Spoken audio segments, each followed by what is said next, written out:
It's probably worth us acknowledging some facts that I think the evidence shows are true about teacher quality, which make the process of lesson observation so difficult.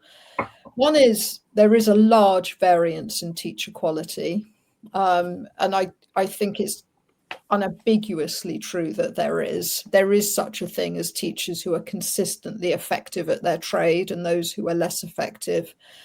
We know teachers do get somewhat better over their careers, especially in the first few years, but it's striking how little the growth in teacher improvement is relative to the variance in quality.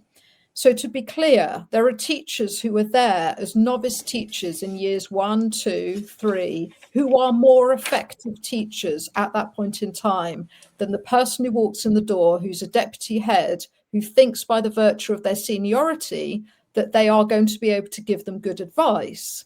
And they're already more effective as teachers. Now, we can all have arguments about like how on earth can that be true as a profession, but that is what the data says is true about teachers.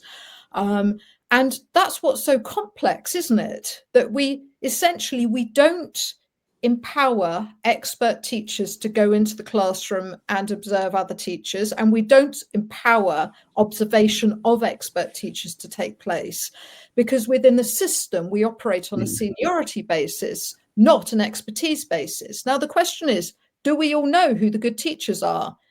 Actually, yes, we do. And the studies show that. The studies show that whilst people like head teachers, when they're asked, their views on teachers in a way are only modestly correlated with the teacher value added. What they do show is head teachers know who the best teachers in the school are. They know the extremes and they know who the worst teachers in the school are. But we never exploit that within our system. We never have a public way of just acknowledging there are just a set of teachers in the system who are great teachers, and everybody in the schooling system knows who they are in their school. Really, really exceptional teachers, but they're not the ones who are doing the lesson observations, and they're not the ones that we all get to visit.